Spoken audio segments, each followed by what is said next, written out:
Hello dear students, इस video में मैं आपसे महाराष्ट्र के इंजीनियरिंग कॉलेजेस के बारे में इंफॉर्मेशन शेयर करने जा रहा हूं। महाराष्ट्र स्टेट्स में कई सिटीज़ में बड़े अच्छे अच्छे रेप्यूटेड इंजीनियरिंग कॉलेजेस हैं और उन सब में एडमिशन के लिए एक MHT CET नाम से एंट्रेंस एग्जामिनेशन कंडक्ट किया जाता है। ये एक अच्छा रेप्यूटेड एग्जामिनेशन है। ये एग्जामिनेशन न सिर्फ महाराष्ट्र के लिए बल्कि ऑल इंडिया के स्टूडेंट्स के लिए ओपन होता है। यहाँ पर एडमिशन की दो कैटेगरीज होती हैं। कैटेगरी ए समहाउ जो हमारे महाराष्ट्र के स्टूडेंट्स हैं उनके साथ जुड़ी हुई है और इसके अलावा ऑल इंडिया कैटेगरी भी यहाँ पर होती है। तो यानी इस एग्जामिनेशन में सभी स्टूडेंट चाहे वो महाराष्ट्र के हों या बाहर के हों इस एग्जामिनेशन में पार्टिसिपेट कर सकते हैं। अप्रॉक्सीमेटली 350 से ज़्यादा इंस्टीट्यूट्स में सीट्स ऑफर की जाती हैं और नंबर ऑफ सीट्स की बात करें तो 1.5 लाख से ज़्यादा कुछ सीट्स यहाँ पर बनती हैं। कई कॉलेजेस बहुत अच्छी रेपुटेशन रखते हैं, जैसे COE Pune college of engineering जिसको हम बोलते हैं। इसी तरह से VJTI जो शॉर्ट फॉर्म है वीर माता जीजाबाई टेक्नोलॉजिकल इंस्टीट्यूट मुंबई का। इसी तरह से ICT Mumbai institute of chemical technology Mumbai, इसको ICT मुंबई बोला जाता है। MIT पुणे। तो ये कुछ अच्छे कॉलेजेस हैं, बहुत अच्छे रेपुटेड कॉलेजेस हैं। इन कॉलेजेस का जो हाईएस्ट पैकेज प्लेसमेंट में जाता है वो अप्रॉक्सीमेटली 60 लाख ये क्लेम करते हैं। एवरेज पैकेज भी लगभग 15 लाख के आसपास ये क्लेम करते हैं। यहाँ जो कोर्सेज हैं उसमें BTech, B design and B planning के कोर्सेज तो इंजीनियरिंग सेगमेंट के स्टूडेंट्स के लिए ऑफर किए जाते हैं और जो PCB के स्टूडेंट्स हैं उनके लिए फार्मेसी का कोर्स यहाँ पर ऑफर किया जाता है। एडमिशन MHT CET नाम से जो ऑनलाइन एग्जामिनेशन कंडक्ट होता है उसके थ्रू लिया जाता है। एलिजिबिलिटी इस एग्ज़ाम में अपीयर होने की क्लास 12th है और उसमें परसेंटेज का बैरियर है लेकिन वो बहुत कम है।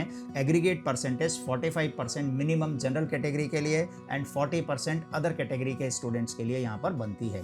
तो जैसे आप जानते हैं JEE मेन में NIT में एडमिशन के लिए 75% का कट ऑफ क्राइटेरिया है, लेकिन अगर मान लीजिए परसेंटेज आपके पास कम है तो ये कॉलेजेस बहुत अच्छे ऑप्शंस बनते हैं इन महाराष्ट्र के MHT CET एग्जामिनेशन के थ्रू। तो ये एक बहुत इंटरेस्टिंग ऑप्शन आपके सामने आ जाता है।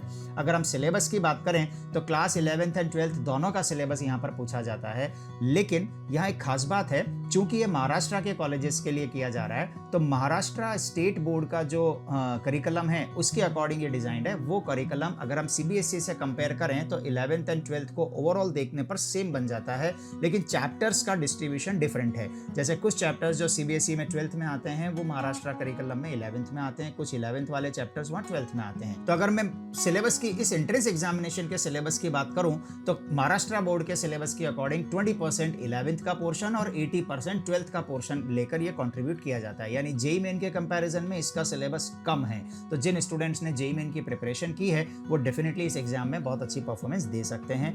डिफिकल्टी लेवल की अगर हम बात करें तो JEE मेन के कंपैरिजन में ये थोड़ा कम रहता है, यानी इसमें स्कोर करना आसान होता है। यहाँ पर आपको अपीयर जब आप होते हैं तो मिनिमम 2 पेपर आपको देने होते हैं। पेपर 1 मैथमेटिक्स का होता है जिसमें 50 क्वेश्चंस होते हैं, 90 मिनट्स का पेपर होता है और पर क्वेश्चन 2 मार्क्स यानी टोटल 100 मार्क्स का वो पेपर होता है। पेपर 2 फिजिक्स एंड केमिस्ट्री का कंबाइंड पेपर होता है जिसमें 100 क्वेश्चंस होते हैं, 90 मिनट्स का पेपर होता है और एक क्वेश्चन पर यानी कि 100 मार्क्स का पेपर होता है। और पेपर 3 बायोलॉजी का होता है जिसमें 100 क्वेश्चंस होते हैं, 90 मिनट्स में आपको करने होते हैं और एक क्वेश्चन पर आपको 1 मार्क मिलता है, यानी 100 मार्क्स का पेपर होता है। तो अगर आप साइंस मैथ्स के स्टूडेंट्स हैं, PCM के स्टूडेंट्स हैं तो पेपर 1 एंड पेपर 2 आपकी चॉइस बनते हैं और 200 मार्क्स का पेपर हो जाता है।